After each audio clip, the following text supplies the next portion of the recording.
राजा आर्या।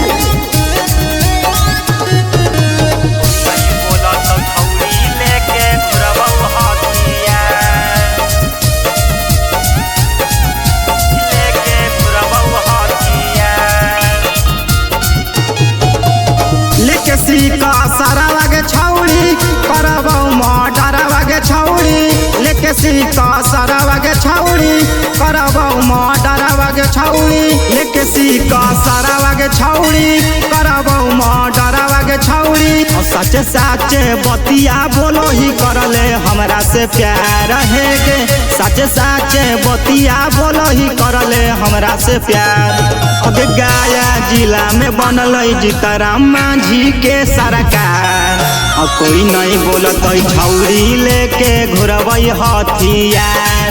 अब गया जिला में बनल जीतराम मांझी के सरकार और कोई नहीं बोलत छौड़ी लेके घुरबई हथियार।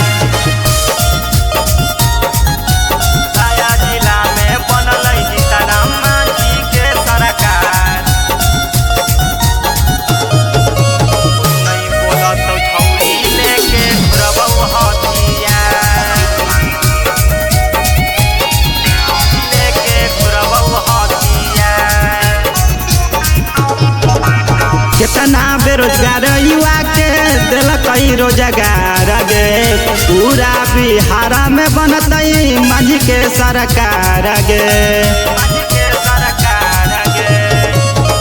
कितना बेरोजगार युवा के दिलक रोजगार गे पूरा बिहार में बनतई मांझी के सरकार गे।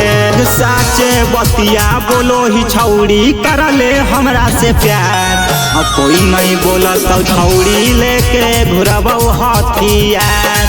अगे गया जिला में बनल जीतराम मांझी के सरकार कोई नहीं बोलत छौड़ी लेके घुरबौ हथियार।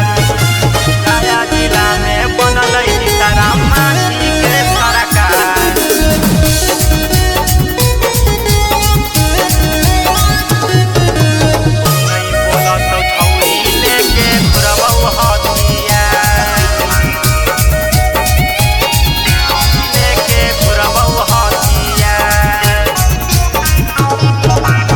जतिए बारांड हकई करे बड़ा कांड गे तोरा चलते हियोगे छौड़ी गाँव में बदनाम गे।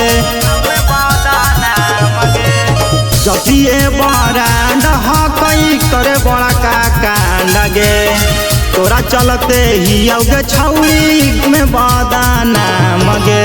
प्रेम दीपक के बतिया छौड़ी लाग हौ बेकार कोई नहीं बोलत छौड़ी लेके घुरबौ हथियार।